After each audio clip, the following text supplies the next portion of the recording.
Oh, that's beautiful. That's perfect. Good evening, everyone, and welcome to Out of Nowhere.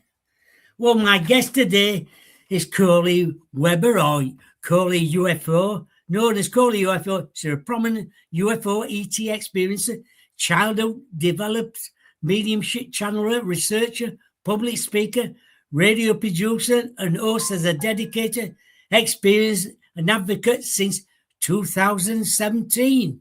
Can we please welcome Coley to the show? Hello there. Hello and welcome. Thank you so much for having me on. I'm excited to be here. I'm looking forward to it today as well. How would you describe your earliest memory of ET and UFO related experience? Well, Bob, for me now, this is a little bit of a journey. I didn't quite make the connections between all of them in the beginning, but initially in 2017, when I came up, I was out in a cemetery. I was just taking pictures. It was like Civil War era. I was out in the middle of nowhere and, just taking pictures, doing my paranormal thing because I grew up as a medium. So I've always, kind of loved cemeteries or poking around in haunted areas. So we noticed, I was with a neighbor and we noticed what looked like a contrail, like from a jet stream, but it was glowing. In 2017, we didn't have the LED lights like we have now, but that's how I would describe it now. But it was just bright and it was moving. And then all of a sudden, we noticed that it was moving towards us. And I was like, what is this? So I took some pictures of it with the camera that I had. And I was like, this is crazy. It's coming and it just keeps coming closer and closer and closer. And I was like, okay, there's nowhere to run or hide here. There is nowhere to run or hide. So I remember I dropped my camera and I thought, what am I going to do? So I just planted myself and I thought, I'm going to stand here because like I said, there was nowhere to run or hide when I saw it. So MUFON measured it to come from 1 mile to 30 feet away. I was up on a hill, so it was no higher than maybe 15 feet above my head. They measured it to be 50 foot in diameter. So I stood face to face with this ginormous craft that I was like, I couldn't believe what I was seeing. And so my neighbor is down by her car. She's screaming, come on, let's go. It's time to go. And I'm like, it's like flight, fright, or deer in headlights. I was at deer in headlights, like at that moment in time. And I was like, so when she screamed loud enough, I kind of shifted and I looked over at her. And when I did, the thing moved over to the side and I was like, whew, okay, and so she's continuing like from her. I mean, she's about having a heart attack over there. So when it broke again, it shot off and then it broke off into 8 light orbs. And so we got in the car and I said, we got to follow it. We got to see what this is. Like, what in the heck just happened? And so we went and we found, and this is like on an old country road here in the middle of nowhere in Iowa. And so we got and we found, she said, I think it's here. And we get out of her truck and look up and there was a circle that almost the grayness of it. It was like a gunmetal gray. And I was like, that is a weird, but then we look at the telephone lines, like they were still above ground and they were just like somebody was taking them and they were moving. And I was like, good grief, let's go, So I just remember it was like this long, silent ride back, we didn't quite know. You saw that, I saw that, just checking, like this isn't a hallucination, like, because you leave that point, it's like, I no longer had to were they real?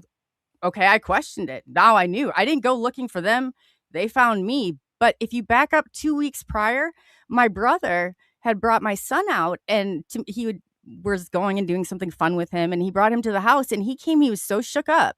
He said, I saw a UFO. And I said, oh, that's cool, Eric. I didn't know what to say. Like paranormal was weird back then. So what else, And he's like, no, you don't understand. I looked at his hands and his hands were just like trembling. He's like, Brody and me saw a UFO. And I was like, oh, okay. I said, cool. I don't know what to say. But then 2 weeks later, I then called him. I said, you're not going to believe what I saw. I said, I get now why you were so shook up about it. So MUFON came out. They, did their whole investigation. And I remember asking Dave Creeder, I was like, and he's the state director in Iowa now. And I said, "Do you think I'll see another one?" And he said, "I I think so," because it was almost like, man, I just saw something so crazy, it scared the crap out of me, in the beginning, but now I'm just have this different feeling, like I can't quite explain it, like I would miss it if I didn't see it again, is, probably the best way to put it, and so I started going out, everything changed from that moment in time. Everything changed, like, medically, I had neck surgery, and they said, "You're only going to get this far, the curve of," and I had lost my whole right side. I had 2 discs replaced in my neck, and so they said, and I was in so much pain, Bob, I was not moving, and I had Mm, a small right. child, and I was really thinking it was a really hard time for me because I thought, "Man, this isn't fair for my child, my son, to have a mother that's, like, half," I couldn't my hand was, like, twice the size, I had all this nerve pain. So it wasn't until so that was July of 2017. If you fast forward then to, December of 2017, that's when it got really strange. That's when all of a sudden, like, I just had looked at my phone. I thought that I was out and I had and which I did. I had a like a actual craft real low coming above the awning. I mean, it wasn't that and I had all this stuff. So MUFON Dave said, "Can you send it to me?" I said, "Absolutely." Well, then when I go in there and look, I not only see it from that night, I see that I have a ton of footage from the night before. I was not out there the night before. That I remember. It was Oh, me. I went down yes. my stairs, it was recording the whole time, and I was like, "Now what in God's name is this?" Like, that freaked me out, but then all of a sudden, I just remember when I said to Dave, I said, "This is out of hand, like, can you tell me what am I supposed to do now?" And he said, "We don't know." And I was like, "What do you mean you don't know? What does it say in the manual? Like, can we go to part 2, like, the volume 3? I don't know. What am I supposed to do now?" And he said, "We don't have any answers for that." He said, "But has the veil lifted?" And I thought, "Oh, great. This is real great." This is what I was thinking at the time, like, "What the hell did I get myself into now?" But then it kept transforming, but every time I would wake up and it was almost like I had a jolt, and I've had weird markings, I've had the whole 9 yards, but Yeah. medically, I went against all odds. That curve that I was not supposed to get any better, I not only regained all of my balance, I regained my energy, I'm in better shape, I have, like, I'm flipping off zip lines, I mean, I have straight like, I don't even know where it came from, but it was that's so I never and I know some people don't always have positive experiences with it, but for me, it True. was. For me, that made it worthwhile.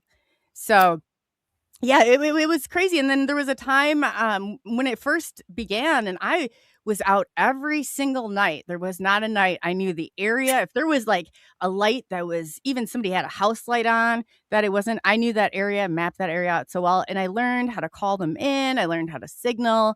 Christos Rapolo had helped me with some of that, and I started, the map and bringing them and sure enough and I would say at the height of it, there one major sighting every couple weeks at least, if not more. You can I could tell people if you've got 2 weeks time, I can tell you how you can bring one down. But a lot of them are so different, the different types. Like I had names for them. I called the one the night creeper and I had the night danglers. And, I kind of built a rapport with them. I just, as crazy as it sounds, that's what was happening. And so I was like, wow, and it was so exciting. Like it was just this excitement that I would run out. I had a whole neighborhood committee, by the time we were walking around. I wasn't quiet about it. I'd see one outside and I'd go running. It was like a echo chamber. And the guy's like, "I thought you were gonna jump off the deck this time." I was like, "Well, you wanna come out here and see what I'm looking at here?" And, so it was a lot of fun. And then it kinda transitioned, to where, they told me I was here for communication, and I thought, "You know what?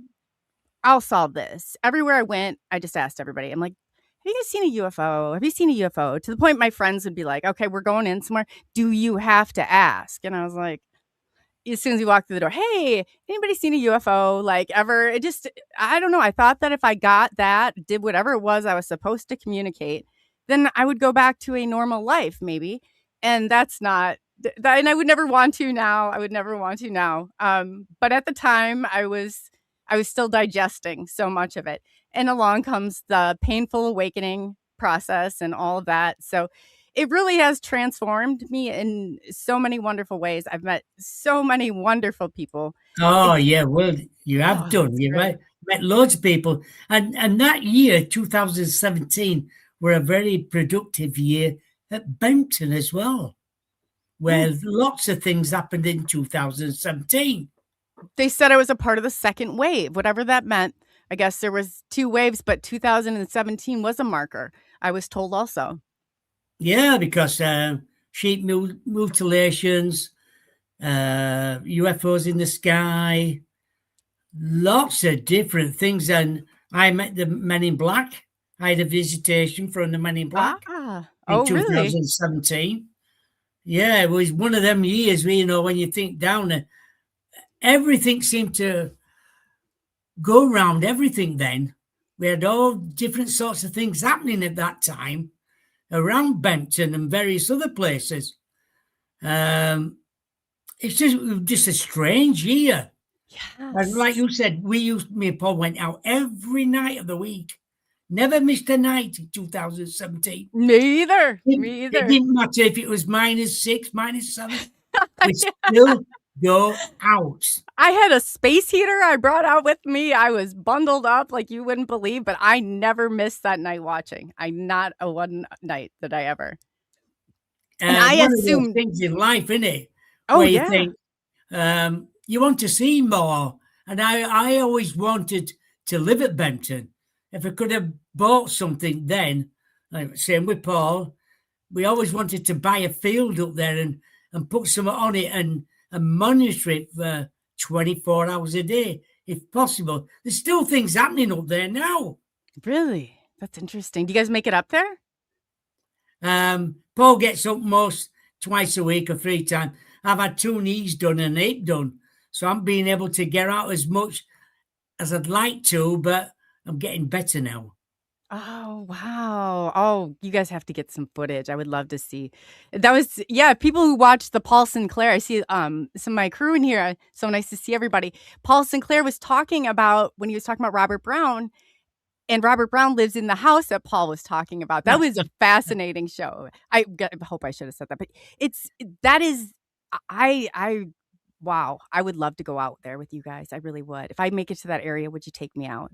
Oh, Show me Dane's the spot? Dyke. That's a place to go. That is very strange down there. Oh, I'd love to see it. Demonic, werewolf sightings, Wow. Black Panther sightings. We've seen a Black Panther, me and Paul, as well. Wow. Coming across the road on way back one night. I think that was 2017, and I think it was October 27th. Wow. Oh, wow. Close to Halloween, huh? Very close, yeah. Yeah. Um, let's move on a little bit. When did you first realize your childhood sensitivities or mediumship's abilities were different from other kids? That was about see, I grew up with a grandmother who was very sensitive. She was able to hold something of somebody's in her hand and tell you all about it. My aunt on that side played with playing cards. My mom's side was high Catholic, but that's actually where my sight comes from is her Irish descendant side.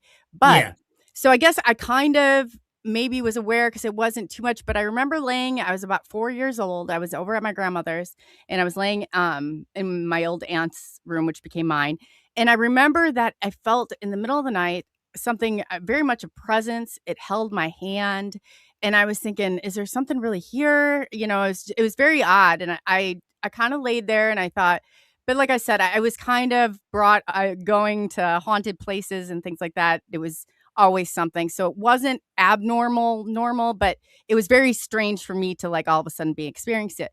They noticed at a young age I was able to see colors around people. I used to describe the auras that I would see. That's how it started. But I think the real connection came from that night. And I remember when it left, I felt like a little breeze and the fan, there was a little like a fan that was on that went off and then all of a sudden turned back on. So I remember going and looking and around the corner because my grandparents had those digital clocks. And if the power had gone out, it would have been blinking. And so I Mm. remember thinking that there's something is not right here. So I never really, but that was the point. Everything kind of started to change that. And then at a little bit later of a point, it really just started to expand. It was just auras, but I'd say right around 14, 15, that's when it became they knew, they must have known I could see them. They were coming in dreams. They were relentless. I'd be sitting there in class or I'd be sitting somewhere and it's right up in your face, and you're trying so hard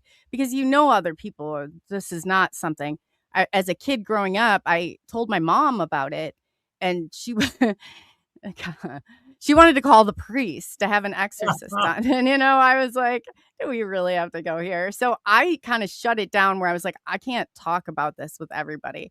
So I would write little stories, I would say, and I'd try and show them to her. And that just freaked her out because I'm sure that it was very obvious. But me as like a 9-year-old child thought, well, this maybe is another outlet where I can tell them this stuff. Yeah. But no. And then so I was finally taken. My aunt knew somebody, and there was a little group in my area, and they taught me how to better control it, manage it, and that was that was huge. That was really huge because I said I'm going places, and this is crazy because I was going to the doctor, and there was one there, and he opened the door for me. And I said people are going to think this is weird at a certain point, and wonder. And I was more worried about it. I'd always go back to my mom wanting to call that Catholic priest. And I'm like, oh gosh, we'll have another Salem witch trials or something happening all over again. But back then it wasn't okay to talk about it like it is now. No, it can be very daunting at that time. I remember finding out about my great grandma used to read tea leaves, and she used to Oh, make um medicine up, grinding stuff down for people for medication. oh, very And cool. I only learned that through years later when they said, about your psychic abilities and where do you think you've got them from. I said, well, my mum never talked about it. My dad never talked about it. My grandma, they said my grandma was a bit strange lady. That's all I heard from other people in the family saying, Bingo. yeah, it was exactly. I thought that straight away. And then sometimes I used to use it as a kid and growing up, and then sometimes it just goes away for a while because Hmm. you're interested in other things. I got into sport, and then you start growing up. Girls come into it, and then you leave it for a bit, and then all of a sudden something sparks it when it comes back into you again, Yeah. and then you want to use it then to your best of your ability. Oh, And so, definitely. I and noticed with so ET, mine, it wasn't so much then, and I can still spot them like around when I look. I can shift really easily, but it's not as intense as it was. But I think the focus, like you said, maybe has shifted. But now I just wonder how much of them are one and the same. exactly. Some of them change different in perspective. They do change. I'm not saying all the time, but you might look at one ET, and then next minute you look again, and it's changed, Yeah. and it does frequently. Yes. Um, Another ET's attached to you personally, Yes. and they'll Yes. never leave you. They'll always be around you. Maybe sometime in the future they'll be there to help you. I hope so. And I feel that, with ET, a lot of times they don't, when you ask them for answers, they don't give you, it's not like it's a very general guideline is what I feel like. I'll ask and ask and ask, but they have always answered and they've always shown me. Like, a lot of times I asked how they experience like, different things, or I was very curious on their memories for whatever reason. And so when the tall grays, they were the second ones that I had an experience with. They showed me and took me out to, I wish I had something. It looked like a slinky. If you took a slinky and you went, oh, I know there's a name for it. And it was like around, it was all interlooped.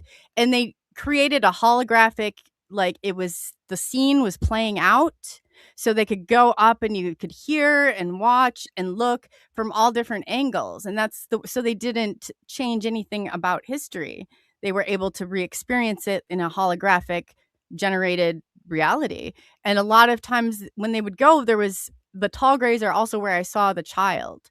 Not my child. I don't know necessarily if I buy into even that, but I did see a child there. He looked a lot like us, but he was definitely had characteristics of them. He was waiting very patiently. And they showed me how I think it's an assimilation process of some sort, how they're, and I don't, not convinced that the kids have even come to the scene yet, but they were showing me how like miniature golf, like how, and it was so funny. I think this is funny because the tall that was with, I feel like it was a female in this type of training because she came with a big red, it had those roses, red roses, white hat. It looked like something so awkwardly. She tried, but it may be out of the J.C. Penney's catalog in the 80s. You know, she had found this hat and dress, and you know, it was like something, you know. But then they went out and they simulated like this is, you know, playing miniature golf, or this is. It was all a simulation that they had done, and then the child had waited there, and I was like. That really bothered me. That really bothered me that there was a child there. But I look back on it now and I think it's a part of their process. And I did feel when I was going through it, started the short grays, the tall grays, and then ones that look more like you and I. And those were kind of the final ones before I was kind of pushed out onto my journey and my mission. Yeah. How have these experiences shaped your understanding of consciousness, Oh, our reality as well? You know, how's it shaped you as a person then? changed everything about me. I went from being I was a mental health therapist for 7 years. Mind you, I started questioning everything. I was like, what am I doing? Instead of looking maybe for the next outfit I was going to wear out, I was trying to solve Einstein's unified field theory. It was just crazy. I was like somebody that Mel Gibson out of what was that movie called where he's got all, and I built a wall. This is how the only way I could make sense out of it. I started Right, printing everything off and I started connecting. I was like, who's in this agency together? Color coded this whole thing. And I had it looked like a madman's like collage is what it did. But I started connecting the dots. Going back, and I had not realized that this was a part of it either. I was a part of the GATE program at 4. And now you hear that's always stuck with me. And I mm, can't help but to think that that is a part of it. And there was some stuff done, blood monitoring done. I've got AB negative blood, which is very strange. I got 2 O negative parents, but I got an AB negative grandma who always right. went with, and she was the first one to see a UFO. Um, she's the one that could hold something in her hand and tell you all about them. So there was some strange things that I have connected and I still don't have answers for. But I feel like it's all a part of this. Whatever this is, I feel though it's a part of it. And so I just every day this people think, you do your show, and when I do my show and after I get off my show, I feel grounded. I feel the most grounded that I have felt that entire day, and it's just like that if you weren't doing something that was real or good, you would not have that sense of like, why would I feel grounded if I was just on talking about a whole bunch of, crazy nonsense? That would make no sense. That would make no sense. I'm not a therapist. I don't do that anymore. I've learned that so many but what's important and consciousness and your awareness is really what I focused on because I started thinking, how can I become more aware when these experiences happen? What can I do? So all day long I would say your senses. Is it cold? Is it warm? Do you smell anything? Do you see, so I would tell myself to try and stay as conscious as I possibly could or Mhm. aware, of yourself as I could in Great, those yeah. situations. And it helped immensely. It will do. It will do. Sometimes seeing colours help as well. Different colours. Mhm. You know, you might look at someone and think, is that blue or is it a different colour? But if you just visualize a little bit longer and shut your eyes for a minute and then look again, you'll see what color it is. And it will Mm. help you to understand about life in general and about consciousness. Oh, yes. And it'll come a lot easier. And I'm sure it does for you anyway. Well, now, I mean, once you can accept it and you don't have any fear of it, but then I had to learn how to get the excitement down because you have to, you almost at that cool, calm. That's what I'm learning right now, how to keep that cool. But I also affect electricity. So I'm learning how not to do that. Like if I get worked up about anything, I take out cords, I take out electronics. I will have to go reset these circuit breakers about 5 times. So I've learned how to kind of keep that so I'm able to it's helped immensely, helped You know, immensely. I'm going to ask you this as well. Like, um, sometimes with electronics around me, sometimes they break down. Don't know why. Yeah, yeah, I know. They Bob, if you do. could see my And I cord think, and I have to graveyard. plug out again. I think, well, it was working a minute ago. What's wrong with it? Plug it back in again, it'll work. And I think, well, it didn't work a minute Do ago, but it you works now. were you getting flustered in any way? Were you getting a little, like, Well, you think, why worked is up? that Because that will happening? do it. That will do it. Why is that happening again? Yeah. Oh, when I figured it out finally is that it took sometimes I'm like, it takes me a minute. But when I was a kid, I used to go around. I remember my dad saying, "There's gotta be something." I used to take the street lights out, the old ones, not the new one. And he's like, "It's Yeah. gotta be the car's headlights." And I was like, "I don't know, but I was pretty good at it." They had some the other day. I showed my son. I was like, "Watch this, Brody." So I found they must have been, I don't know, a style. Why the style has anything to do with this is beyond me, but it does. But I found a couple and I was like, that was so excited that I could do it again. And I just remember like when I would get anything involving my son, or like if I get real, it has to really strike my core. I remove myself from the room because things start like if I have a can, it will go like I did not touch it. It is not going if there's any like you have a bottle or water, all that the pressure will you'll hear it pop. And I'm like, oh, I hate when that happens. But anytime I remember that MUFON, I can't just MUFON Fred and somebody had come on in the show. And the first time they had come on, I was getting a little worked up on something and I took the audio out. Well, I didn't know that it was me at the time. Hmm. So a year later it comes on, right? They're going to come back on the show and the same thing happens again. And I was like, there is no chance that 1 year later with the same 2 people that this is going on. So I looked into it and I was like, all right, this is weird. And I noticed myself and I was like, so I have to stay real conscious of it. Otherwise I'll blow every cord known to man. I have to have like 10 different cords. Otherwise, I mean, it's insane. So I started to become aware that it was me. And so I try and when I come to my place without electronics, I have to do the 4 and 4, which is breathe in for 4, hold it for 4, and breathe out for 4, just so I don't short the entire system out. It's crazy. It really is crazy, but it's Well, happened so many times. oh, it has with me with speakers. I've gone through so many speakers, I don't know why. They just Yeah. stopped working completely. It's called a slider. There's a name for it. It just makes you wonder sometimes. Um, what does channeling mean to you personally? And how do you differentiate it from imagination or tuition? I don't They've come close. The first time when I learned and the channeler name was added to the medium, Catherine was her name. And I remember we were sitting at her kitchen counter and she's like going like this. She's like, "Do you see my spiritual guide, Ramuz?" And instantly, my head, I just remember that's the last piece of consciousness I had for a minute.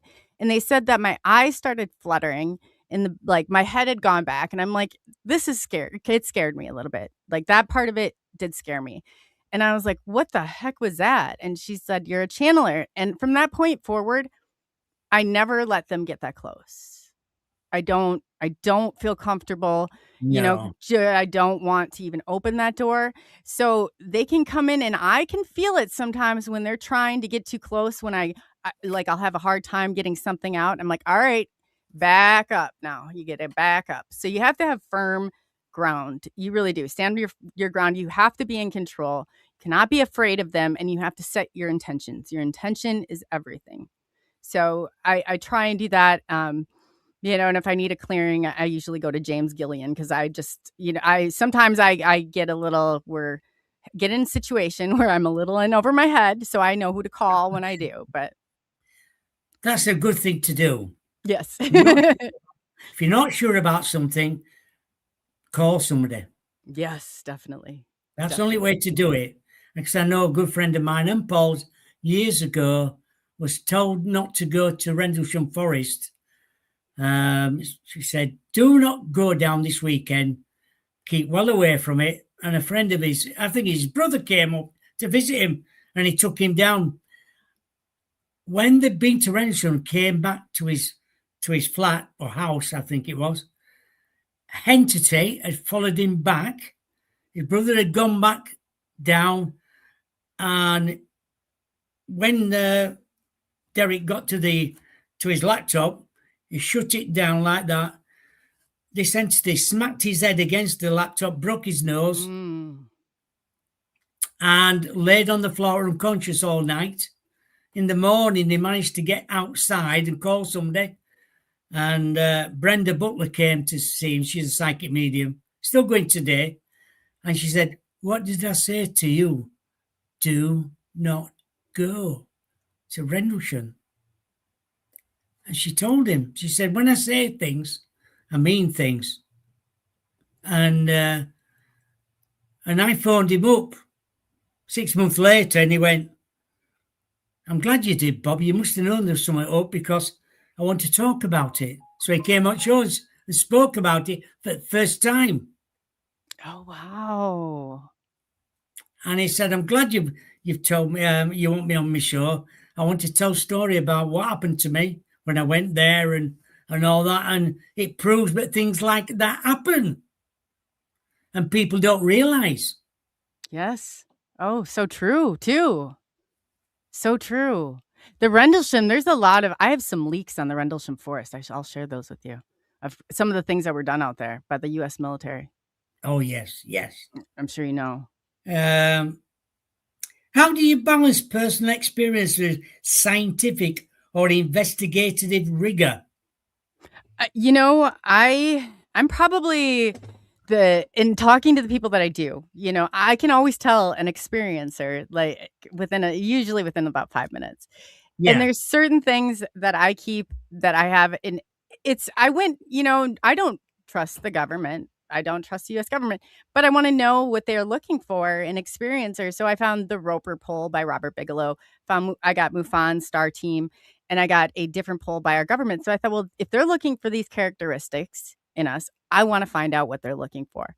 I want to find out what put us on the map. I want to find out why, my entire life has been this weird thing with, a farm where they monitored my blood, and why I was then, put through all these MRIs, and then, and going it forward, it was always very strange. And the Gifted and Talented program. And then it was just like one thing after another, but I felt like I was on, and, you feel, maybe you think that you're just not being monitored and watched, but I felt very monitored and watched. I was very isolated as a child, away from siblings. There was 4 other ones. They didn't have the same blood type. So that always stuck in my head. Like, what is this? And then everybody that's special, that makes people resentful of you. And if the government thinks you're special, that's a bad, bad sign. That is a bad sign. So it really did, a lot of it was just kind of, and it still is, maintaining some of that, like those boundaries, but finding and connecting those dots. I went and I knew I had to learn the core of this. So I spent a couple years immersing myself in any data that I could possibly find on UFOs, experiencers, what they, different things. Like, I have a lower body temperature, which is also a characteristic, and I think, and I start to put them into groups because not everybody's going to have the same thing. Like, I have low blood pressure, I have this, I have those things, but I think they're all indications of maybe what our group is, why we're here. All I know is that we came in here, and I don't think that I think they knew that a wave was coming in, but I don't think they knew exactly who it was, and from talking to Miles Johnson, it kinda made a lot of sense with the heel prick and how I probably would have been put on their little map, but it really, to this day, burns me a little bit, but then I think of the experience, everything that I've done up until this point in time has led me to today, and this is where I am supposed to be. There's not a doubt in my mind about that. But do you always keep it balanced the best? Not everybody out there is gonna understand any of this, and it's if you come from a community, I'm like the crazy UFO lady in my community. Everybody knows, and if they didn't, they like I mean, it's, my personal Facebook page, I didn't intend for it to be that way, but, I thought I have nothing to hide here. I have nothing to hide. This is No, something so extraordinary, but it has been used against me. It really has, a lot in of my city. people, you know, disagree with people like that, like me and you and everybody. And Paul always said to me, if anybody writes any abuse about you or anything, don't retaliate and don't write anything.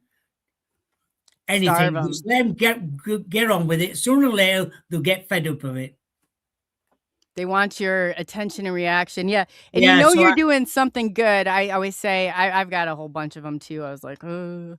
I don't particularly like it, but, if you're doing something good in this community, you've got them. I really feel that way. I really believe that. oh yeah, I totally agree with that.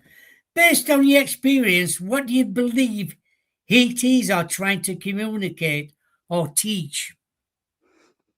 I think, we're preparing. I don't So, this is a little bit of a because it's grown. I probably like I still am continuing to kind of evolve, but I think I've gotten to a place now where for whatever reason, I think that we're here to raise the frequency. I think that we're at a point in time that a lot of people don't see many options of how this is going to turn itself around.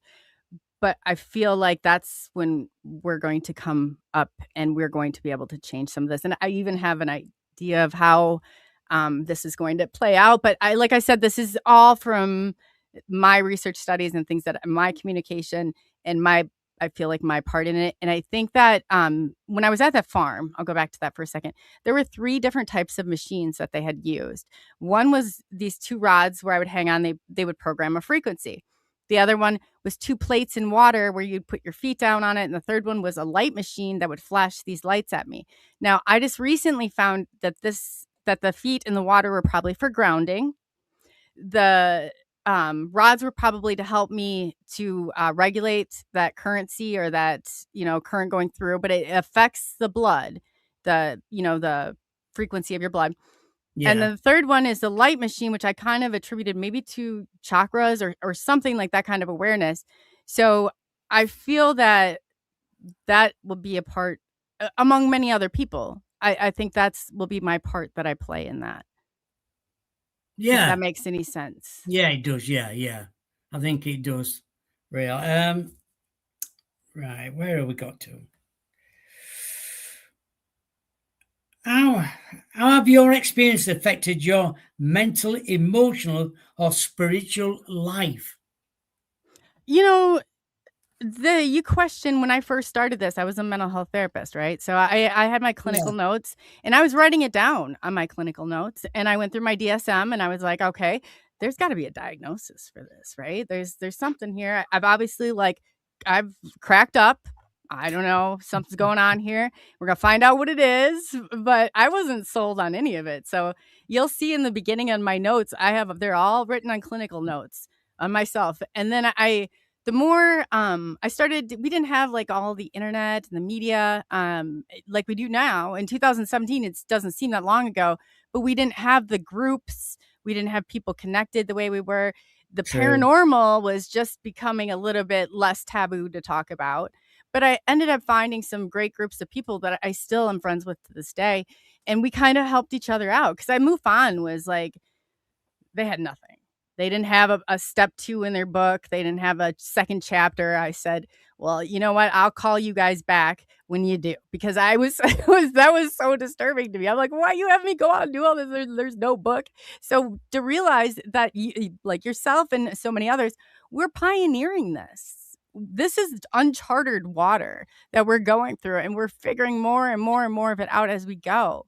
We don't need to be separated and divided. We're not enemies to one another. We are the collective. We are that collective consciousness. I always say, like, it's like taking a toaster, a microwave, a TV. It's all plugged into the same electrical source. We are one at a point, it's like we're out individually having this great human experience, sometimes. And We are. it's We're supposed to be here to help each other, yes, yes. to Not to tank modernize. one another, not to and you'll always find there's always a disconnect between the experiencers and the just like researchers alone. Like there's going to be a part of this that they are never going to understand. They never will. And I tend to focus all of mine on on the experiencers is where I really my heart is in that research. So it has, Yeah. because I'm very open about this, but I do have a case in the Iowa Supreme Court right now because my show was used against me. I had some trolls that had done some pretty destructive damage, just because I had a guest on, but I had kind of been on the radar before. And so I have a case court right now, or a a case in the court right now. But they did come after me. My show was used.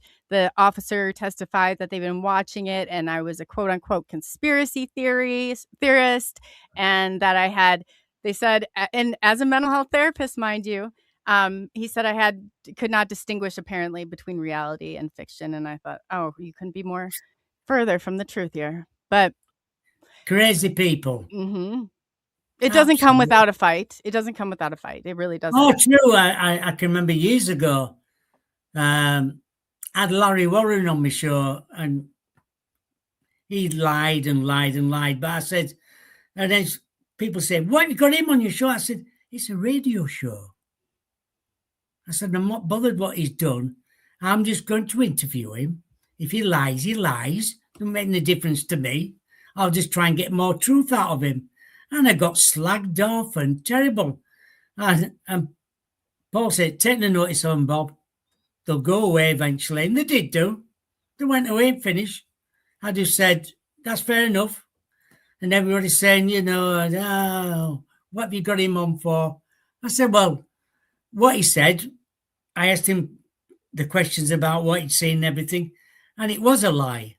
But I just wanted to get him on to hear him for himself." And it turned out he was lying all the time about what had happened at Rendlesham. But that's life, isn't it? Oh, yes, the infamous Rendlesham Forest. I've got some documents for you if you'd like to see them. They drugged those men over there. Oh, I would like to. Yeah. Thank you for that. Yeah. I was warned Um, not to leak them, that they were going to come out of the woods for me. They thought I was going to take the deal, is what happened. There was supposed to be a movie oh, made. It was supposed to that's when I was platformed on X, and I could not it has to be the reason that because I grew very suddenly, and I went up to, like, about 50K on there, and I think they thought I was gonna take the deal, but I leaked the documents. I did leak the documents. I will never withhold information like that. no, I know. I understand that. Yeah.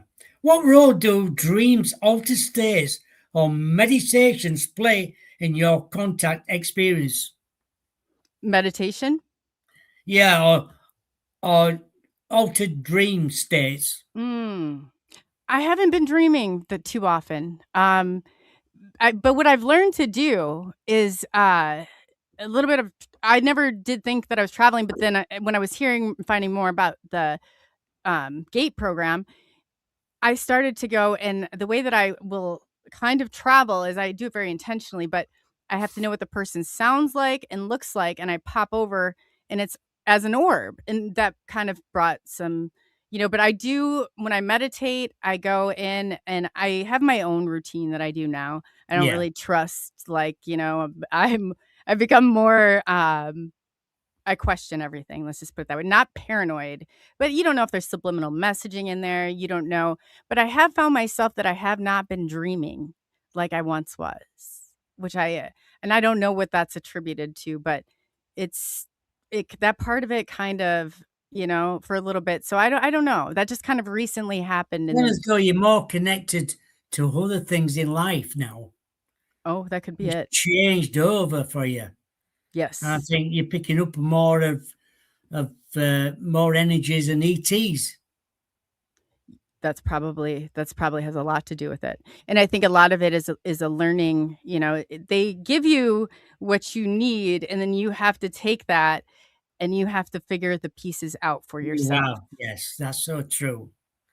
Yeah, and eventually you will do. They'll all knit together. I Mhm. think, my golly, never thought about that.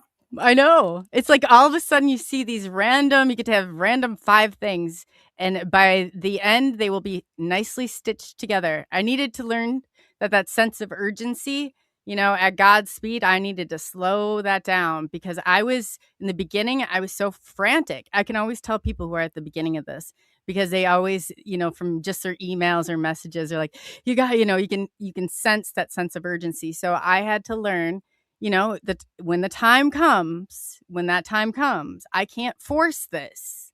This isn't my timeline necessarily that I'm aware of. I mean, it is my timeline, but it's I'm going out there a little bit blindly on this. And when the time is right, they always will. It will always come together and it will always have those answers. And even when I feel like can I keep doing this? Because there's been times, Bob, where I swore off. There was one point where I just swore this off completely. I thought I was getting hit really hard on with the trolls, and I mean, it was just like nonstop. YouTube got shut down back then, and I was like, "Forget this. I'm walking away." And I didn't make it a year. I was back in the swing of things. It calls you. It calls out to you. Is all I can tell you. And I did not have that same, and I look in the sky and I'm like, "Nope, I see you up there. I am not even looking," it's like and they were True. patient with me, I felt, and I'm back on track, so Good for you. it's I'm it's glad not you easy to are do, is because it? you are Especially the when your person. own is questioned. When they started coming after me and I was taken against my will into a hospital setting with all of I believe it was done to really teach me a lesson because I have all my coworkers and I was like, "Oh, this is really interesting that we're all here together like this." I said, "You know Yes. very well that," and I'm not, all they wanted me to do was say and have it on record. All they wanted me to do was say and discredit all of this, and I would not do it. I wouldn't. Good for you. I've always said when we meet people, we have met in our previous lives and we all stick together, those Yes. people, and we will always be together. We'll always think alike. We always get on with life. And if anybody's out there who needs help, Yes. just come and ask. That's all you have to do is ask. Yes. That is the main one. Ask for help. You might think, I don't need it, but sometimes you need Mhm. somebody to talk to. Yes. And, James Gillian taught me that. He said, "With ET, you have to ask." And I hold the same true. I'm like, if somebody asks me for, like, I'll go out of my way because that's, opening that's exactly, you hit the nail on the head right there. Oh my God, yeah, you've got to do. Got to ask. Um, what would you say to someone who is having early mediumship or ET contact experiences? Buckle up. It's a journey. It's a journey, not a destination. Embrace it. I had a brother though. My brother, he's not able to really talk about it. He got so scared. He'll come on and he'll see me once in a while catch a show I'm doing, and he gets in the chat and he's like, "She's telling the truth. She really is." Like he's frantic, and I'm like, "Eric, I don't think that is even a question." But he locked his down. He got so frightened during, he's like, "You don't understand. I've had experiences like you had." I said, "I know you have, Eric." And he's just not, he's not there. So for him, he locked it all down. And anybody that I've heard that I've interviewed, it will come back up. It will definitely come back up. If you're not hitting this, it's something that will weigh on the back of your mind from anybody who's I've talked to people who've kept it on lockdown for 20 years or more, but it comes to the surface. So if you can embrace it, find people that can relate. Don't just go out there. There's groups, reach out to somebody. I'm more than happy to even point you in the right direction if I'm not, the person. You got to find your tribe and really let them help you, because it's been so long since it's not been that long, but it feels like eternity since 2017, because this is a totally different life for me. This is a totally different way of life for me. Yeah, I definitely think it is for you as well. You've come out to this a better person. Yes. One that's richer in knowing, not shallow with all these, human things around. Like I was more worried about like my clothes or my jewelry or my bags or stuff. And I don't now. I think God, that was so stupid. Why was I even like that? It just like shallow. A1 shallow over here. But I did, and I was able to really connect. And I couldn't. My heart could not have become richer. It really I could not know. have. It's one of my questions was about what you've gone through. Did you ever struggle with doubt, fear, or stigma? And how did you navigate that? The shock factor. I'm always that. I'm the rebellion, like by nature. If Good there's for a you. cause, I got a sign. If it's a good cause, I'm out there. And so I think for me, um, it was a little bit, and I had been, kept away and kind of isolated more. So I was kind of used to being the oddball, I guess, in a way. But then I really used it as a way to lead. Every time I go in, I always think that I can show somebody else, and not necessarily, maybe they can't ask for help right now, but at least I can demonstrate, like some of this, and I can exchange, like tell them, the struggles that I have gone through, especially with having to go to court. I mean, I wanted to crawl into that courtroom and wear a disguise. It was so, but I didn't. I went, and I was very, very confident when I went in, because everything that I'm saying, I said, I don't have time to remember like something. If something wasn't true, I don't even have time to remember that anymore. But No, it's a freeing experience. When that goes, that's when that feeling of I am more free than I ever thought I was happens. It really is. Everybody else around you, they don't matter. Like it's you right now in this. Like it's the people that you're going to meet along the way. If you don't live their life for you, they don't live their life. You don't live their life for them. It's easier said than done. I get that.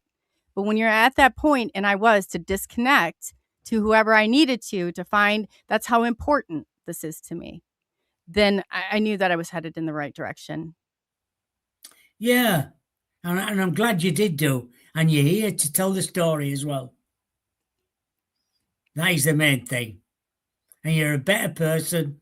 And you'll go on to prove all them doubters about you, how good you are at what you do.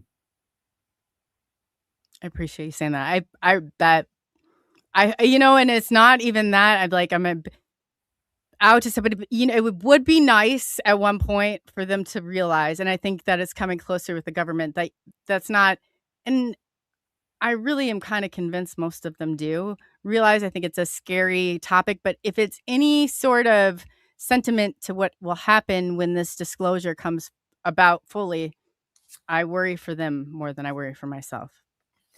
Yeah, because what do you think about disclosure? Are we going to get it, or is Trump going to say something in June? What I think is that if the government does do that, nobody's going to believe it. I have a feeling, I think that it's going to capture mainstream, but what they're going to do to maybe grab the control of the people, it might not be Trump like himself necessarily coming out there, but all these agencies that are involved that have been documenting this is the intel that you're going to trust. You have to realize when they go through in these black budget programs, the UFOs, UAPs, Congress doesn't even have the ability, nor do they have the clearance to listen to anything that's been identified. Senate has far more pull. That's smoke and mirrors right there altogether. Right. Yeah. When you get into the Senate, then you realize like some of the stuff, the control mechanisms that are in there, and then you think of the Project Bluebeam and the technology we have with holographics, which is a lot of that, I believe, is ET technology and what they've shown me and how they experience it. And I think that what we're doing maybe with the data centers is trying to recreate kind of how they recreate a scenario or a scene. I don't exactly know for sure, but it rings some very similar bells. These are just, hunches, hypothesis. I always go and Yeah. prove them Oh after God. this, Yeah. not proven or by any stretch, but this is where my research study. I've also been working on what I call the inversion. We are creators. Do you believe that, Bob? That we are Yeah. creators? I do. Yeah. Yeah. And it's not necessarily what we think today that we create tomorrow. It's continuous creation of, it's one thing will run into another to another. So what if we ourselves, and especially with AI, are making this get high strangeness, even higher strangeness, and then we're going to keep continuing, and now we've got something else feeding into it. What if we had people on board like, you're not necessarily maybe going to buy into this, and it's probably not even the reality of what it is, but what if we, out of this situation, we create where AI is not our enemy?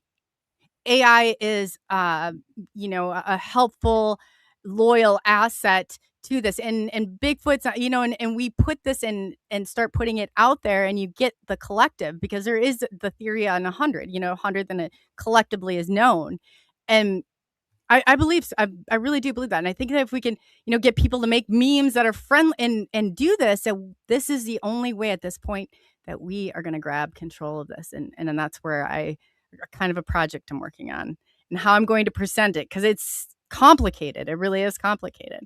So no invasion.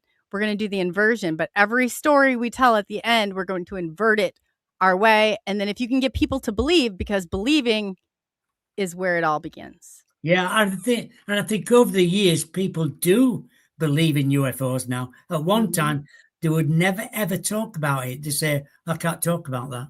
Right? But now people will.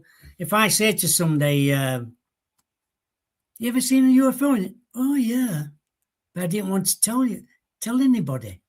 I say, "Well, tell us a bit of a story then. Where have you seen it?" Because we're on the coast. It's a holiday destination. Is Bridlington, where me and Paul live. I go down the harbour and sit and I just people watch. So I might just sit there and they'll say, "Who are you?" And you get talking. And then as they say, "Oh, paranormal investigator, I like to go out." And I said, "Have you ever seen out?" And they go, "Oh, yeah." I said, "Where then?" And it comes out. And I think, my God. I said, "Have you told anybody?" They go, "No." You sense one of your own kind. And I think, how many more people out there have seen things but don't want to talk about it? There must be Many. hundreds of thousands of people out there. Oh, without a doubt. And it's, even when I'll invite, they'll tell me, and I say, "Do you want to come on my show?" I can't do that. I cannot go out there okay, but maybe we can find a way. Pops, he's in here on Chad, he's my producer, and he does a wonderful job with everything. And he's like getting, he's like, "If you want to come on, we're trying to find ways to make that safer for people." Because a Yeah, lot of people do not, if they don't have that sense of safety, they're not gonna feel comfortable, but I really think their testimony is really important to this whole I do as movement. well. I do. I always say to people, I just say to them, it's just like having a phone call and I'm interviewing you. That's all it is, basically, on a radio show. But if it's not for you, it's not for you. But if you want to, what I'll do, I'll phone you up and we'll talk down the phone. And after a bit, he said, "Is that what it's like?" I went, "Yeah. You don't have to, we don't have to video you. You can be blank." And then they'll go, "Yeah, I'll come on then." I think it's wonderful that and we're trying to figure out a way. Some people are worried about their voice even. I thought there's ways around that. We can find ways around that, but it's more Oh my important, God, yeah. yeah. Yeah. Right, we nearly run out of time, but we're all right. What would you say to someone who is afraid of their own experiences? To d you know, some people are. I don't think that they're all good. I don't think that by any stretch of your imagination, but if it's genuine just fear, like, of the phenomenon, or fear of they've got control of you, you need to get control of it. I would work at, even if you had to stand there as brave as you can, do not show it fear. Do not ever show it fear. And see, ask questions, ask it questions. checks and balances all the way. But don't always just assume just because people be like, it's ET. And there's certain people you can't even say that they're negative, or I'll get a scathing email like, you offended me. I'm like, well, what do you think now? You're the Galactic Federation here? I'm like, no, that's not the way that it works. Like, people are entitled to feel how they would like to feel. And it might change. It's changed for me. As I grow, I look back on a lot of it, and there have been times where I have questioned it, like, who comes and takes you in the middle of the night, right? But I had a lot of medical things that kind of compensated, so I wasn't like, oh yeah, well, I guess they can come grab me in the middle of the night. I don't know, what to say about that. But I know, with some people, and it is too, it forces you to face every single trauma that you've gone through your entire life. And trauma is, as crazy as it sounds, trauma is the way through this. This is the way through this.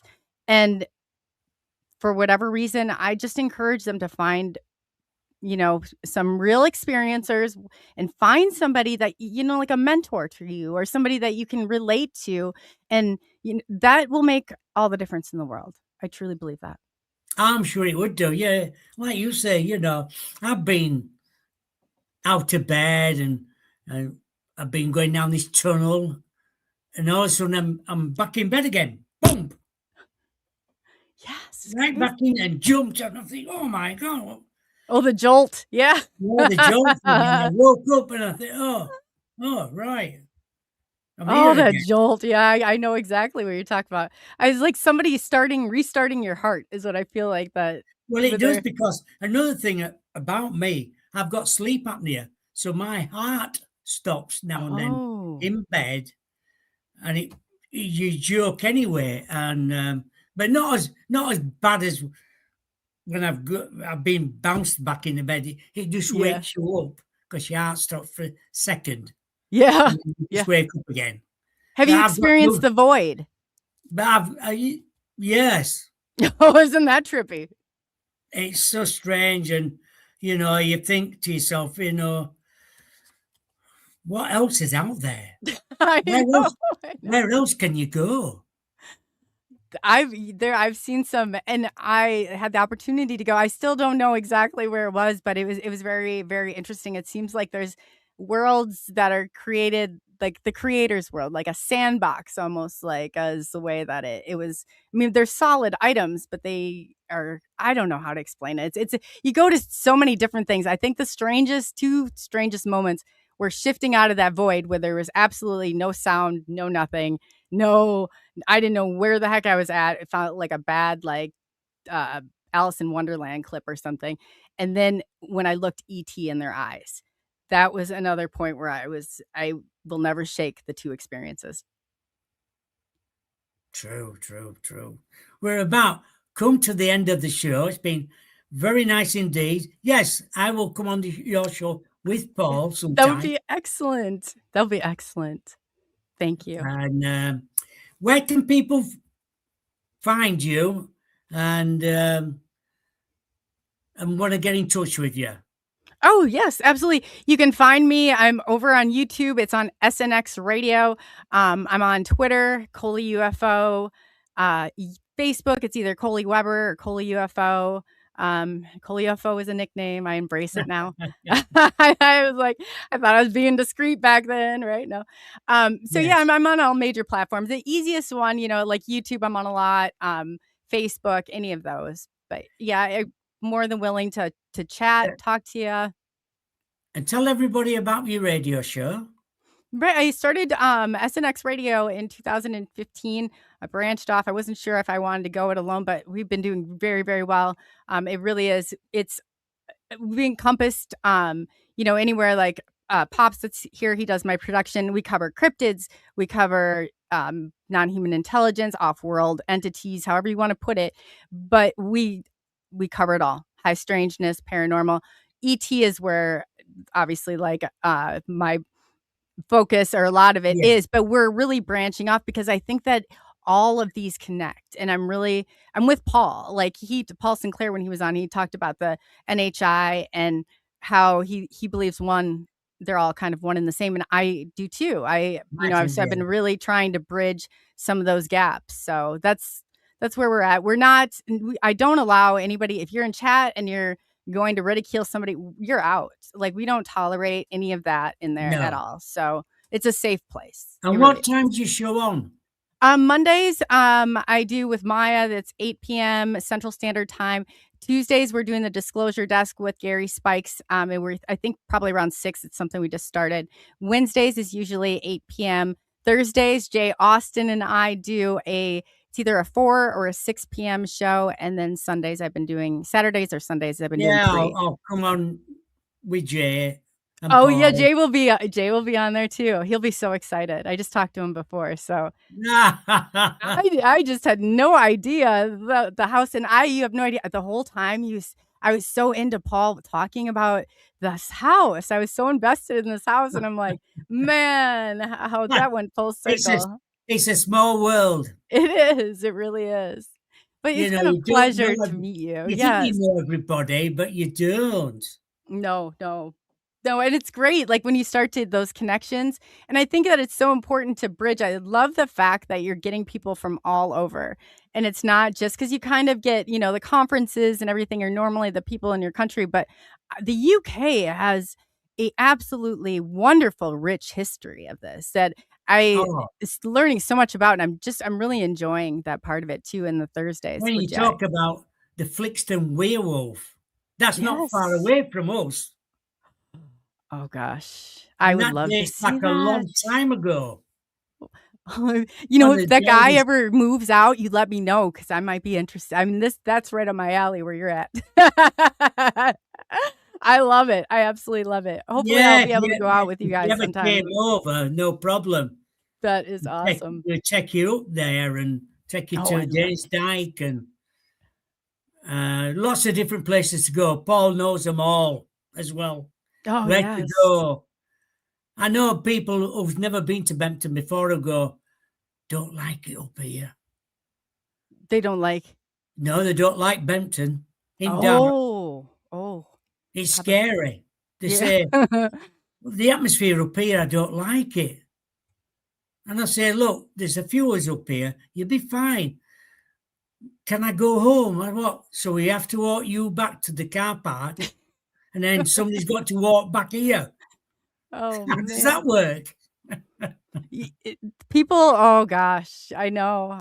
Some people, it's just not for Like them. there's stuff in chat room. There's quite a few people in chat room have been to Bempton, and they love it.